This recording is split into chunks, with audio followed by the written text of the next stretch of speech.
Nuclear state का वजीर दिफा बनाया, और जब वक्त आया उम्मत के लीडर के साथ खड़े रहने का। सियासत देखें, हुकूमतें आती जाती रहती हैं, आपकी तो आदत है पार्टियां भी बदलते रहते हैं, पार्टियां भी आती जाती रहती हैं, लेकिन सदियों में कभी मौका मिलता है उम्मत के लीडर के साथ स्टैंड लेने का। अफसोस हुआ कि जब वक्त था वफा का, जब वक्त था गैरत दिखाने का, खटक साहब आपने मायूस किया। मैं फिर भी आपका एहतराम करूंगा, लेकिन जिस तरीके से आप इमरान खान साहब से पीछे हटे हैं, आपको जवाब नौशहरा आपकी अपनी आवाम ने दे दिया है, तो मैं उस पर आपको क्या कहूँ कि एक कल के नौजवान इमरान खान साहब के सिपाही शाहद को जिताया। मैसेज आपको यह है कि खटक साहब हम आपके साथ तक थे जब तक आप इमरान खान साहब के साथ थे। मैं और कुछ नहीं कहूँगा, मैं उनको सिर्फ ये कहूँगा कि गैरत है बड़ी चीज़ जहाने तगदों में, पहनाती है दरवेश को ताजे सरे दारा। बाकी कल सुप्रीम कोर्ट में रिजर्व सीट का जो केस है वो सुना गया, ख़वातीन का, माइनॉरिटीज़ का, पूरी कौम उसकी तरफ नजरें किए हुए है।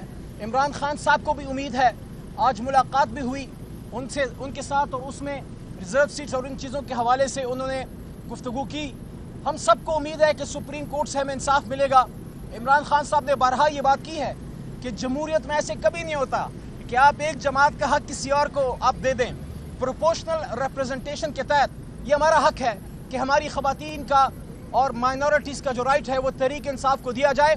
और ये सब चीज़ें मोहतरम चीफ जस्टिस साहब के सामने, और जो 13 मोहतरम जज बशमूल जनाब चीफ जस्टिस साहब कल इतने बड़े बेंच में फुल कोर्ट में बैठे हुए थे, उन सब के सामने ये चीज़ याद थी कि वो कौन से अवामिल थे जिसने तहरीक इंसाफ को मजबूर किया कि वो सुन्नी इत्तेहाद कौंसिल की एक जमात में वो पार्लियामेंट्री पार्टी में जाएं। क्यों वो गए? क्योंकि इलेक्शन से नॉमिनेशन पेपर्स जमा होने से चंद घंटे पहले हमसे हमारा निशान जो है वो छीन लिया गया। मुल्क की सबसे बड़ी जमात को मजबूर किया गया कि वो आज़ाद इलेक्शन लड़े। सलाम है पाकिस्तानी कौम को, जिस तरह उन्होंने निशान ढूंढ के इमरान खान साहब को, उनकी जमात को कामयाब किया। कोई सोच भी नहीं सकता था। पार्टी तोड़ दी गई, लीडर को गोलियां मार दी गई, लीडर गिरफ्तार कर दिया गया, निशान छीन लिया गया, लोगों को अगवा किया गया, ख़वातीन के सर से दुपट्टे छीने गए, सब कुछ किया गया। उसके बावजूद मरकज़ में 178 सीटें, ये लफ्ज़ याद रखिएगा, ये आपको इंशाल्लाह इसकी गूंज सुनाई देगी। 178 178 सीटें हम जीते, और 17 सीटें मियाँ साहब की जमात, जिसमें जो लोग हारे, मियाँ नवाज शरीफ, मियाँ शहबाज शरीफ, एहसन इकबाल साहब, ख्वाजा आसिफ साहब, you name it and you have it, Punjab की वज़ीर आला मोहतरमा मरियम नवाज साहिबा, ये सब अपनी सीटें हार गए। तो आपने क्या किया?